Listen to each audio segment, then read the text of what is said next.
Faro en la noche. Hola queridos amigos de Faro en la noche, bienvenidos a esta experiencia, a este conversatorio que siempre tenemos para descubrir tantas cosas bonitas que Dios hace. Sabemos que el Papa Francisco en Villavicencio, cuando venga el 8 de septiembre, va a beatificar a uno de esos mártires colombianos, un obispo que fue obispo de Arauca, Monseñor Jesús Emilio Jaramillo Monsalve. Y entonces, pues hoy tenemos aquí al padre Jorge Elías Echeverry A., quien es nada más y nada menos el que conoció a Monseñor Jesús Emilio, fue uno de sus formados, sacerdote, fue dirigido espiritual por él e inició la causa de canonización de Monseñor Jesús Emilio. Padre, gracias por estar con nosotros. Muchas gracias, Padre Zambrano. Pues para mí es una oportunidad muy hermosa y como lo estaba explicando antes de micrófonos, pues ahí hay grandes personas que han ayudado. El Padre Raúl Villa, que ojalá se ponga bien de salud, pueda venir a Villavicencio. Él es el Padre Raúl Villa, es el vicepostulador de la causa. Esperamos que se alivie, claro que sí. Bueno, después de saber esta noticia hay una comisión entre Misioneros de Yarumal y Diócesis de Arauca, una comisión especial, no sé los nombres todavía, pero Damián Echavarría, ese sí es con la A, Echavarría, sí, es uno de los de Yarumal que estaba en eso. Yo estoy acá en Bogotá porque pues por situación de orden público me dijeron que estuviera por aquí, pero desde un comienzo he estado, pues sí, fui el postulador inicial y estaba en las etapas de la causa. Bueno, acerquémonos a todo un poquito, padre Echeverría, para poder conocer un poco la realidad. Acerquémonos a Arauca, a la diócesis de Arauca. Empecemos por ahí. ¿Cómo es la diócesis de Arauca? ¿Cómo era la diócesis de Arauca en el tiempo de Monseñor Jesús Emilio? Bien, entonces la diócesis de Arauca, desde la época de los vicentinos, tiene una zona de páramo, que es Chita, Boyacá, y aún la conserva.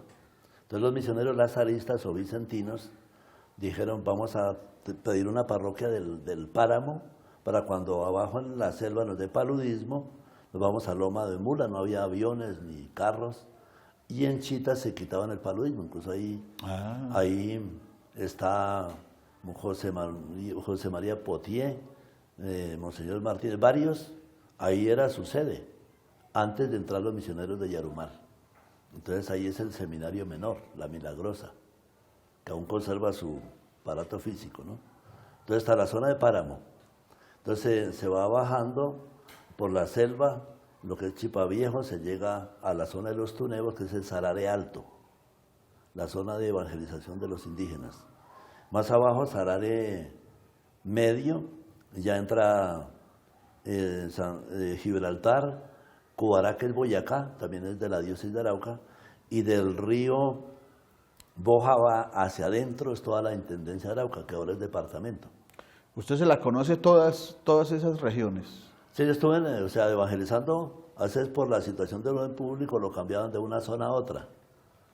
Entonces ahí, digamos, cuando llega Monseñor Jesús Emilio, digamos, es el proyecto de colonización Arauca 1, que dirige el INCORA. Sí. Entonces, los atrasos, una zona marginada, entonces surgió un movimiento cívico, incluso ahí algún misionero de Yarumal se metió a fondo, otros diocesanos, y Monseñor recién llegado le tocó pues, lo que es una situación de marginamiento, y él fue solidario desde la no violencia, es decir, imitando a Jesucristo a Gandhi, decía, bueno, si es por la vía pacífica, apoyamos. Y cuando me tocó 10 años más tarde, en 1982, decía, apoye, pero no dirija. Entonces la iglesia, muy misionera, o sea, lo que dice Allentes, evangelizando, pero haciendo incluso, por ejemplo, en el padre Sarabanda hizo en Saravena el acueducto, el alcantarillado, cosas sociales. Estamos hablando de qué año más o menos, padre Jorge. O sea, entonces él le tocó, son digamos 2 décadas, del 71, cuando él toma posesión de Arauca, hasta el 89. No alcanzan a cumplir los 20 años, pero digamos 2 décadas.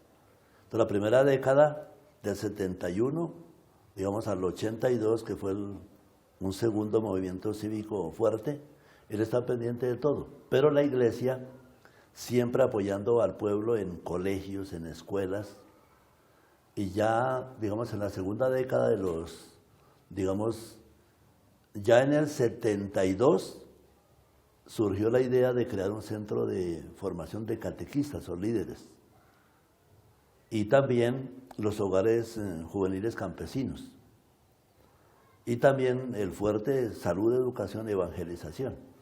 ¿Monseñor Jesús Emilio llega como nuevo obispo recién ordenado o viene de otra diócesis cuando llega a Arauca? O sea, de Arauca con Monseñor Luis Eduardo García era solo prefectura apostólica. Ajá. Entonces, el Monseñor Luis Eduardo, cuando ordenó sus primeros sacerdotes, se ubicó cerca de Chita, Boyacá, en Duitama, y pidió que el obispo de ahí se los consagrara porque él no podía. Después, cuando se dio el decreto del Papa Pablo VI, entonces Monseñor Jesús Emilio es el primer obispo porque ya es vicariato apostólico. Ah. Él gobierna en nombre del Papa. Hasta el 84, cuando él es nombrado obispo ya residencial titular. ¿De la diócesis? De la diócesis. O sea, ahí ya se erige Arauca no como un vicariato, sino ya como diócesis. Sí, diócesis es más o menos septiembre del 84. O sea, estamos hablando que el futuro beato mártir fue el primer obispo de la diócesis de Arauca. Obvio, o sea, nosotros siempre manejamos a Arauca lo diocesano, obispo y mártir de Arauca. Pastor, profeta, mártir de la diócesis de Arauca. Muy bien, hablemos un poco esa experiencia. Vemos lo que usted nos cuenta, Padre Jorge Elías, que Monseñor Jesús Emilio se compromete con su región, con su diócesis. ¿Es una zona violenta en ese momento? Es decir, en el 82, que fue el segundo movimiento fuerte, la gran noticia a nivel de todo Colombia es el hallazgo de Cañolimón. Entonces, antes era región agropecuaria, entonces uno apoyaba al colono para que pudiera sacar la yuca, el plátano, un poco la madera.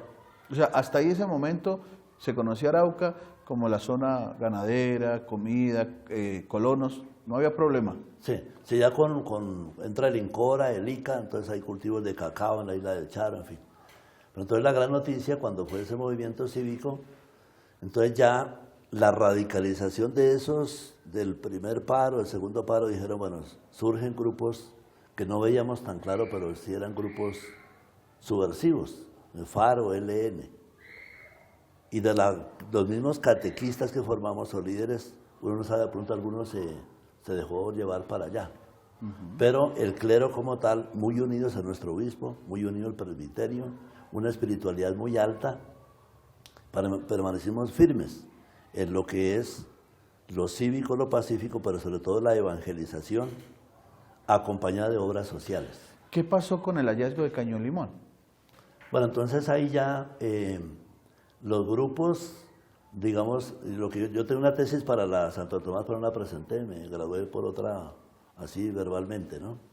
Entonces dice, de la radicalización de los movimientos cívicos del Sarare, surgieron grupos violentos, entonces ya ellos toman lo de Cañolimón y todo eso. Él más o menos, cuando yo fui párroco de Rondón, ya como en el 84, salí de Saravena en el 82, fui a Ecuador, volví, y me dijo, vuelva que ya todo está calmado. Siempre hemos luchado por cosas sociales democráticas, nada subversivo, nada malo. Pero el hallazgo de Cañolimón, ¿qué generó en Arauca y en el país? Bueno, entonces viene que de esos dineros de la Mannesmann, de las petroleras, ellos crean más frentes subversivos. O sea, no solo, a veces sale por ejemplo el 10º y 45 de la FARC, sino que sale el Domingo Laín, y eso impulsa en el resto del país también. Es como los grupos más radicales están allá. Estos temas son bien interesantes para saber cómo ahora un santo obispo que atendió unas realidades muy complejas, vivió el Evangelio de una manera excepcional. Seguimos con el Padre Jorge Elías, ya volvemos, hacemos una pausa.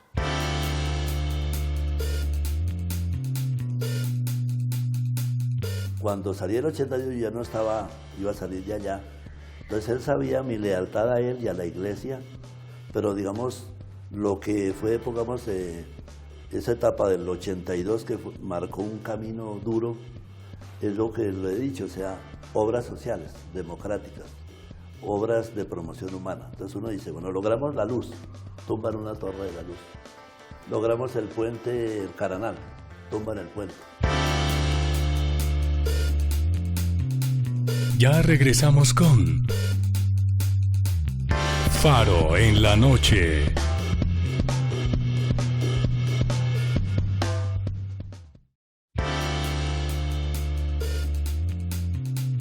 Continuamos con Faro en la noche.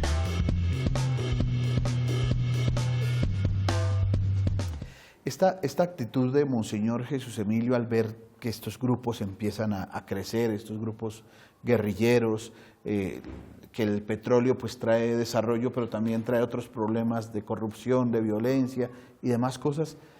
¿Cómo acompañó, cómo iluminó a sus sacerdotes, a su pueblo, esta figura de Monseñor Jesús Emilio, esas realidades? Sí, entonces aquí es algo parecido, o sea, la zona de Arauca son 23.000 kilómetros cuadrados, parecido a El Salvador, pero que de Monseñor Romero, pero aquí es menos poblado. El Salvador es muy poblado, como 5 millones o más. Bueno, entonces aquí, de unos comités para ayudar en el desarrollo social, asesinan al padre Raúl Cuervo en Fortul. Entonces es lógico que eso a él se pone más comprometido desde el Evangelio, siempre lo ha sido, pero entonces la gran virtud de Monseñor Jesús Emilio desde su época de sacerdote, misionero yarumal, ahora ya obispo de Arauca, es, digamos, el ser orador muy elocuente. Entonces uno ve la primera homilía de Raúl, fuerte, pero si del coraje se toma de este padre que asesinaron en Fortul. Otra, cada aniversario una así, y luego la última homilía que se le conoce es de un joven asesinado en Arauquita. Entonces él, cuando venía a la conferencia episcopal, siempre decía, la iglesia misionera no puede ser la iglesia del silencio. Entonces esa última homilía, que es la que más se cita, creo que Rosena también lo pasó, donde dice, es un joven cualquiera, como por ejemplo pasa ahí al frente en Venezuela que asesinan estudiantes y ya no soy, pues llevemos a ese estudiante a la catedral para no estar en silencio. Entonces ahí él sabía que hay, dice la homilía última, dice, hay dos liderazgos. Uno, la iglesia. Entonces está siempre fuerte en la educación, que era la educación contratada, incluso ya muy perseguida, porque la izquierda, sabemos, es marxista. Cuando estuve en el paro del 82, incluso ya un titular que iba a salir en el Tiempo decía, gobierno marxista en Arauca. Jesús Emilio es muy intelectual, muy estudiado, la filosofía, la teología. Bueno, yo sé que estoy en un contexto marxista, leninista, pero entonces ahí se dan más cosas, más complejas, y él mantuvo su línea firme solo en el Evangelio, o sea, que ningún sacerdote nosotros nos metiéramos en cosas raras, no vamos a seguir a Manuel Pérez o a Camilo, ni a ninguno, ni a Domingo Laín, sino fieles al Evangelio. Y esa línea la enseñó siempre en los retiros. Ya el último retiro, una entrevista que hice hace poco en Arauca. Estamos hablando de qué año, cuando hizo usted el último retiro, digamos, ¿en 1900 qué? Entonces en el 85, 21 de octubre del 85 fue el crimen de que sería como otro santo, Raúl Cuervo. Sí.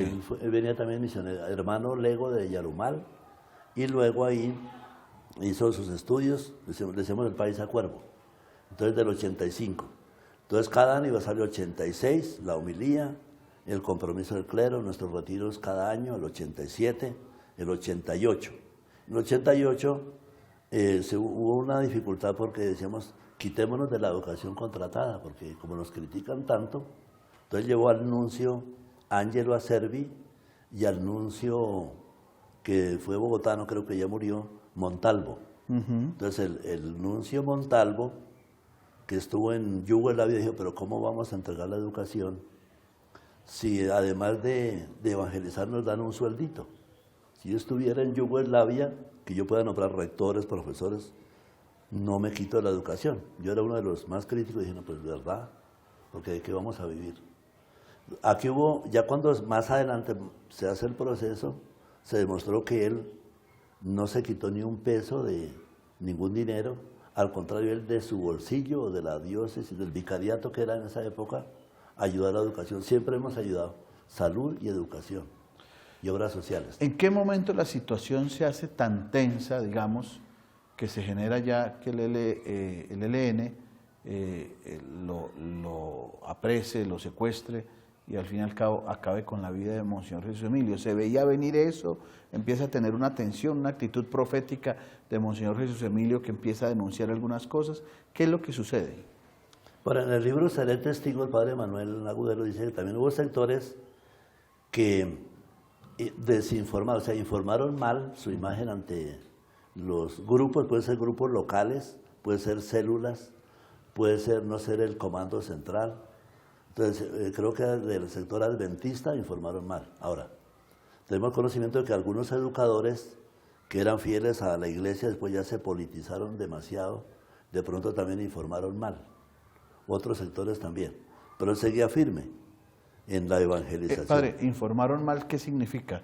Como decir que el obispo es un poco conservador o representa, que eso es falso, representa un ala de la jerarquía católica muy ultraconservadora, y no es cierto, porque la iglesia misionera es muy comprometida.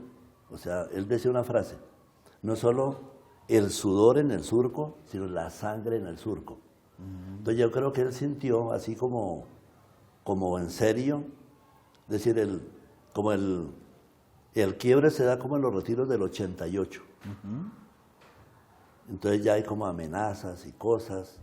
Pero las amenazas van dirigidas a que quédese callado, obispo, no diga cosas, o le mandan razón. Mire, que están diciendo que es que usted está hablando mucho, ¿de qué? Okay. Bueno, es decir, cuando uno se mete a la causa, uno dice, una plata de la Mannesmann, ¿no? Una plata de no sé qué. Y no es eso, uno ya profundiza. Es el proyecto, digamos, de crear una iglesia popular revolucionaria. ¿Que tenía el ELN? En el boletín 28 lo dicen, la iglesia que ellos pretenden. Ya. Entonces, pues esto es un problema que ya se puede hablar, ¿no? Ya, gracias a Dios, se logra esa beatificación. Entonces, póngale un caso. Uno está, en el clero de Arauca éramos 17, estamos en los retiros, digamos, espirituales en Fusagasugá, en la casa de la Salle. Entonces, aquí estamos, dicen, aquí en la sala abajo, que queda cerca de la piscina, allá en la Salle, va a venir 2 delegados de grupos de reflexión del ELN y tales sacerdotes tienen que ir a esa reunión. Entonces ya es no solo infiltrarse, sino pretender manejarlo a él o manejar el clero. Y trataban, pues, digamos, hacer eso que usted me cuenta es real. Es real, o sea, sí. estaban en unos retiros. Que es lo más sagrado para el clero. Y llega el ELN y le dice, necesito a estos sacerdotes para darles ideología. Entonces llamaron, ¿no? Llamaron. Caramba. Entonces llamó uno que, bueno, no digo el nombre, pues ya murió, en fin. Difícil y complejo. Yo le dije, ¿cómo se le ocurre en los retiros? O sea, difícil y compleja una situación. Estamos hablando de los años 80, en unas situaciones muy complejas. 87, 88, ya digamos, los retiros casi siempre son en enero, ¿no? Pero unas situaciones muy complejas en el sentido de que una cosa es la realidad urbana, otra cosa es la realidad y otra cosa era Colombia en esos años. Y entonces cuando le dice la Elena, necesito a estos sacerdotes, Monseñor Jesús Emilio, ¿qué dice? Entonces, si van a esa reunión, van como secuestrados, pero yo no autorizo. Entonces cuando yo me hacen la llamada y digo, pero ¿cómo se le ocurre hacer esa reunión? Entonces ya después de todos a uno me ubicaron en Bogotá, recibí al que llamó y a otros 2, que después no supe realmente si eran de solo círculo de reflexión o eran más activos, en fin. Pero, pues yo afronté eso. Cuando salí el 82 yo ya no iba a salir de allá. Entonces él sabía mi lealtad a él y a la iglesia, pero digamos, lo que fue, pongamos, esa etapa del 82 que marcó un camino duro, es lo que le he dicho, o sea, obras sociales, democráticas, obras de promoción humana. Entonces uno dice, bueno, logramos la luz, tumban una torre de la luz. logramos el puente, el Caranal, tumban el puente. Decimos, nosotros por ejemplo no podemos seguir con esa gente. Monseñor empieza a tomar una actitud fiel al Evangelio sin implicarse en este tipo de ideologías. Empiezan a amenazarlo. Sí, entonces, bueno, yo estuve, la última parte fue digamos, en el 13 de junio del 88, yo me vengo para Bogotá y dice, váyase para Bogotá. Y llegado aquí, entonces se tomaron, ya no solo es la zona de la selva, no solo el llano, que tomaron la parroquia que estuve en Puerto Rondón, sino que ya ascendieron al páramo, Chita, Huicán y el Cocuy.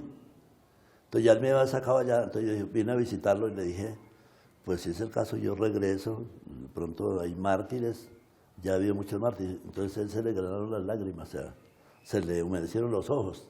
Entonces eso fue más o menos febrero del 89, o sea, después de los retiros, lo que fueron los retiros más tensos que él hizo.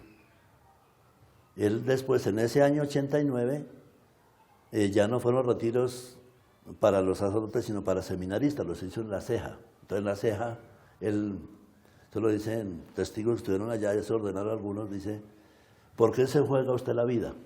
Le preguntaron a Monseñor Jesús. Sí, y él les pregunta a los seminaristas, ¿no? Entonces dice, usted ve a un guerrillero, va con su morral, va con su arma, se la juega.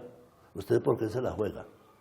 Entonces cuando terminaron los retiros, en que él fue muy elocuente de lo que le iba a pasar, entonces llamó a los de Arauca y dijo, estos retiros se lo dije por ustedes. Perdón, ¿a los qué? A los seminaristas de Arauca. Ah, ya. O sea, ya en Pamplona hay muchos. Llamó a los de Arauca, estos retiros los hice por ustedes. Pero también hay otros retiros en que él dice esa frase, dice, pase lo que pase. Digamos, suceda lo que suceda, fiel al Evangelio. Y la mantuvo esa línea siempre. Entonces, pues no me gusta compararlo con Romero, pero es muy parecido. Después ya es con Monseñor Arcadio, que viene muerto, de otros sacerdotes. Pero quedémonos ahí para mirar qué fue lo que sucedió ya en los últimos instantes de su martirio. Hacemos esta pausa y ya volvemos a Faro en la Noche.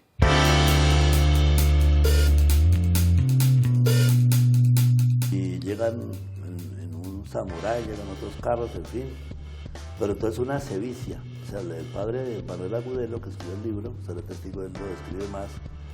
Pero el periodista de Semana dice, pues es que de todos los calibres disparándoles es una cosa con un anciano indefenso. Entonces él mismo dijo que él renunciaba a toda esa cosa guerrillera. Ya regresamos con Faro en la Noche.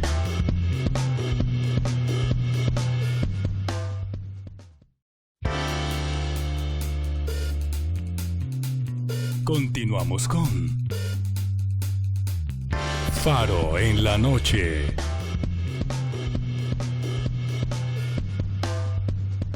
Padre Jorge Elías, ¿qué sucedió en las últimas semanas antes del martirio de Monseñor? ¿Cómo sucedió todo? Bueno, todavía tenemos, yo tengo como datos, de la familia, acá en Bogotá, decían, a mí no me va a pasar nada porque yo soy un anciano. Él decía. Sí. ¿Cuántos años tenía en ese momento? 73 años. Tenía 73. Entonces decía, su hermana, los sobrinos, pero pues yo tengo eso redactado en verso, pero estaban editando el libro que no, se agotó el otro, pero uno escucha ahí, dice, a mí no me va a pasar nada, los conozco, los he bautizado, les he dado la primera comunión, o fueron líderes. Hay un movimiento de líderes muy bueno en los años 70, recién que llegó. Nosotros creemos líderes, catequistas, entonces él conocía a mucha gente, o sea, Arauca es pequeño. Entonces si yo voy a Saravena, sé nombres de ahí. Si voy a Arauquita, sé nombres de ahí. Si voy a Tame, se conocen, como un pastor conoce por el nombre. Digo, no, a mí no va a pasar nada. Pero él sí sabía, sobre todo creo que el último retiro del clero en el 89, como lo que se le venía. Pero digamos así, el testimonio mío es que él me sacó el 13 de junio del 88, que me quedara en Bogotá, y yo creo que ahí se radicalizó más el asunto. Ajá. Entonces hay mala información, digamos, hay empresas que pueden invertir en la región, entonces hay documentos que lo dicen. Inviertan un poco en la región, porque aquí se están lucrando ustedes. A raíz, por ejemplo, de que él hace el entierro de un soldado, dice, tengo derecho a hacer el entierro de este soldado, como también de un muchacho de la montaña. Entonces, fue en la toma de Rondón en el abril del 87, dice, la iglesia es madre de todos. Y uno la jalan por acá, otros la jalan por acá, dice, no, la iglesia es de todos. Entonces, no es neutralidad, no es cobardía, es que la iglesia no se puede parcializar en ningún grupo. Y él guardó fiel esa línea, o sea, ningún intendente puede decir, ningún gobernador que él estuvo al lado de ellos, sino de todos. ¿Qué fue lo que sucedió en ese momento? ¿Él para dónde iba cuando lo secuestraron? Bueno, entonces ya él, digamos, él sale de Arauca y pasa por Arauquita, en fin, La Esmeralda, se ubica en Fortul donde hace una Eucaristía y luego sale al caserío de Puerto Nidia. Entonces Puerto Nidia pasa lo que la gente llama de un caranal al otro, o sea, pasa el río Caranal por este puente, avanza y sigue a otra parte del Caranal, ahí lo detienen. Entonces hay un periodista de Semana que él pues no quiere dar declaraciones, pero él dice que fue una cosa, cuando ya lo detienen, pues entonces ese comando o ese grupo o esa célula le dispara toda clase de armas, o sea, él lloraba o se lamentaba, pero fue una muerte demasiado terrible. O sea, al momento que lo secuestran de una vez lo asesinan, o sea, ¿no se lo llevan a ningún lado? Él estaba un rato ahí, pero por los relatos él no lo demoraron mucho y llegan en un samurái, llegan otros carros, en fin. Pero entonces una sevicia, o sea, el padre de Manuel Agudelo, que escribió el libro, seré testigo, él lo describe más, pero el periodista de Semana dice, pues es que de todos los calibres disparándoles, es una cosa con un anciano indefenso. Entonces él mismo dijo que él renunciaba a toda esa cosa guerrillera y dio testimonios de parar la guerra, o sea, no más guerra. Entonces eso fue, digamos, en la noche de 2 de octubre del 89. Cuando lo masacran, se sabe la noticia solo de que se lo llevan, pero no se sabía todavía que lo habían masacrado o se sabe el Sí, al otro día, colonos, y ya hacen el levantamiento del cadáver, entonces él lo llevan a lo que él quería hacer, un hospital en La Esmeralda. Y el hermano David Bravo, que ya murió, lo recibe, tratan de acomodarle el rostro, porque las armas eran tan letales que la masa encefálica se perdió. Entonces ahí recomponen, ya lo llevan a Arauca, ahí se demora porque los obispos quieren ir, el gobierno, el mensaje del Papa desde Roma, es decir, un martirio, pero lo que él decía, no es el sudor, es la sangre en el surco. Y estando amenazado, dice, pues yo no me quedo en Bogotá, yo no puedo ser inferior al Evangelio, Jesús no huyó. ¿Qué tal un calvario huyendo? Él no huyó, huyeron sus discípulos, ¿no? Entonces, él, digamos, fue fiel al Evangelio simplemente como misionero, es decir, el Evangelio es anunciado por él de pronto de una manera cruenta. Pues hay gente que es más biógrafa que nosotros, dice, como él fue orador, buen escritor, de pronto él podía decir, yo soy un poco orgulloso de eso, tengo autoestima de eso, pero si Dios me concede el martirio, pues hay frases que las religiosas recogieron en las homilías, ¿no? Dice, el zaral está lleno de sangre. Ya el caso de Raúl Cuervo, ¿no? Solo hacía falta la sangre de un sacerdote para que la copa se llenara, pero si hace falta más sangre, aquí está mi clero con su obispo a la cabeza. Eso fue en el 85, o sea, del 85 al 89 todo se fue complicando, pero él se mantuvo firme. E iba a hacer un viaje a Roma para explicar todo, pero ese viaje quedó el tiquete para la visita al Dímida, pero no pudo viajar. Definitivamente este martirio, como los martirios de los cristianos en todas las épocas, trae frutos para Arauca. ¿Eso transformó la vida pastoral, espiritual de este pueblo?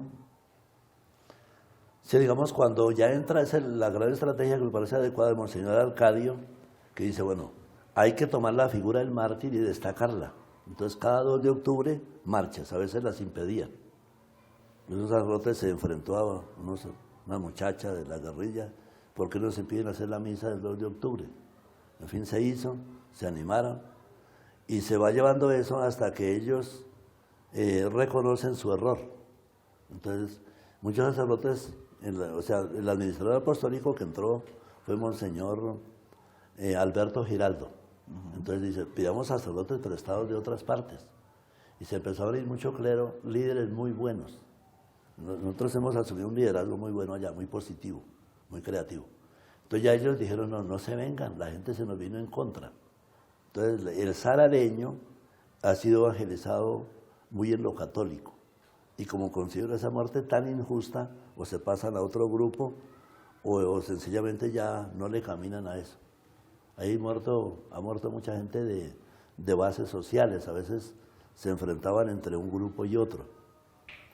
Pero, digamos, esa parte es la que más adelante se recogen los testimonios, y ahorita están saliendo en la página de jesusemiliojaramillo.org, ya lo que permite los documentos enviados a Roma. Esa es una buena página para que la investiguemos, ¿no? El que quiera preguntar más, jesusemiliojaramillo.org, vale la pena visitar esa página. En conjunto con Arauca, ¿no? ¿Cómo era él? ¿Era un hombre sencillo?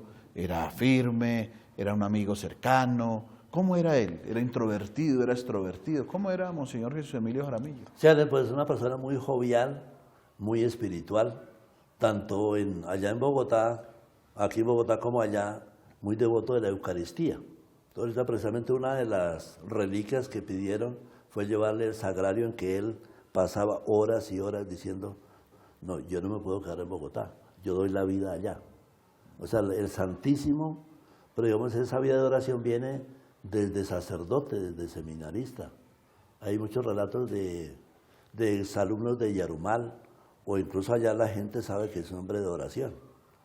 Y digamos, el perfil no es hacer muchas obras sociales, sino que nacen las obras sociales de su espiritualidad, de crear comunidades, al último ya más organizado el trabajo misionero, y muy sencillo, es decir, cualquier tema que le pongan de oratoria, sea las 7 palabras, sea lo del joven asesinado en Arauquita, con una fogosidad y muy profeta. O sea, no se puede quedar callado, siempre desde el Evangelio. Usted lo conoció, fue cercano a él. ¿Qué cosa personal recuerda con cariño que le haya hecho a usted? ¿Qué cosa que usted diga, esto siempre lo recuerdo de él? Sí, digamos, cuando en las cartas que yo conservo de orientación espiritual dice, cuando empecé la teología, dice, la teología no es un estudio frío, sistemático, es con espíritu contemplativo, con espíritu de oración. Y en los momentos así muy, muy duros, él prefirió, por ejemplo, el caso mío, decir, bueno, ya usted no siga más, usted ya se va a quemar, ya se quemó. Y él asumió él solo, sin decir, estoy amenazado. De pronto ante la familia sí, porque de pronto no sé si es el mismo Valentín 28 u otro que llegó a la casa de él, vio ahí el señor con un fusil acá, una granada acá, y dijo, esto es un pasquín, lo volvió triza, lo botó.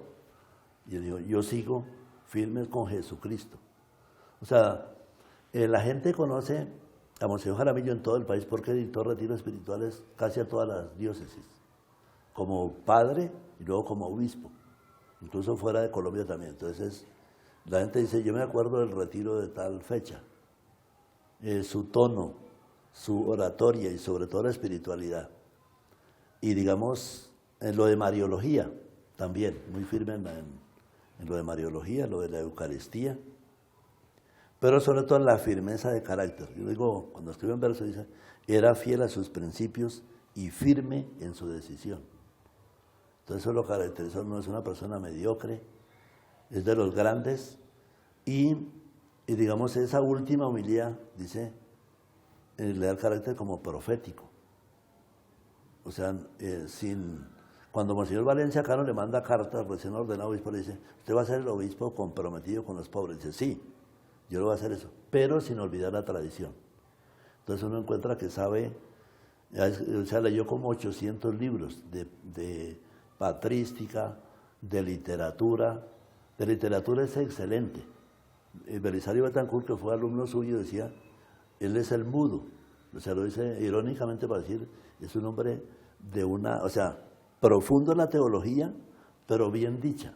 Uno dice, uno viera hacer unas homilías bien literarias, que uno dice, como dice la primera lectura, tal cosa, no.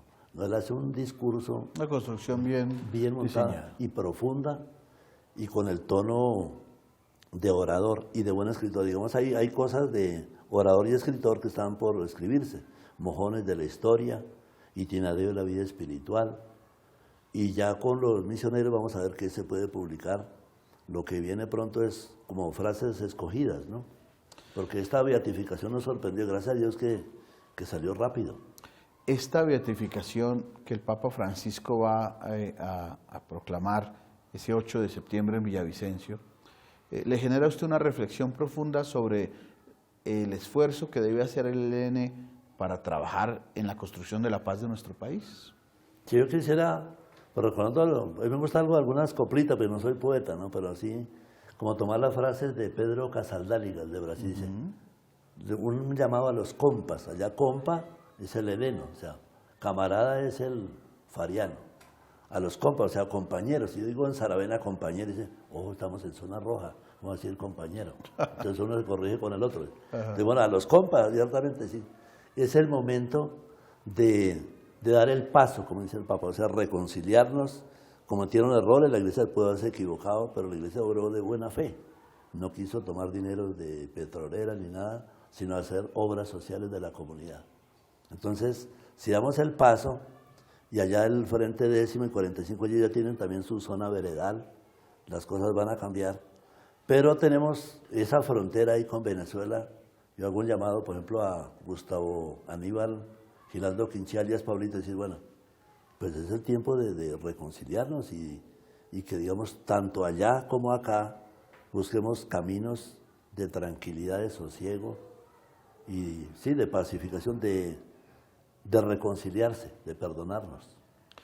Padre Jorge Elías Echeverría, sacerdote de Arauca, ahora trabajando aquí en la Arquidiócesis de Bogotá. Muchas gracias por haber compartido con nosotros este testimonio sobre el futuro beato mártir, Monseñor Jesús Emilio Jaramillo. El canal Cristovisión es su casa. Bueno, muchas gracias. Yo quiero enviar un saludo al Padre José María Bolívar, allá en la Catedral Santa Bárbara, al Padre de los Misioneros de Yarumal, Padre José Rosario Millán, que también nació en esa región, y al nuevo comité que se creó para estas fechas. Mi aporte, pues, desde acá a los laditos y con la ayuda del Padre Zambrano. Muchas gracias a todos. Gracias a ustedes, queridos amigos. Cosas nuevas tenemos que conocer, siempre descubriendo la acción de Dios en todas las realidades. Gracias por ver el mundo con los ojos de Jesús.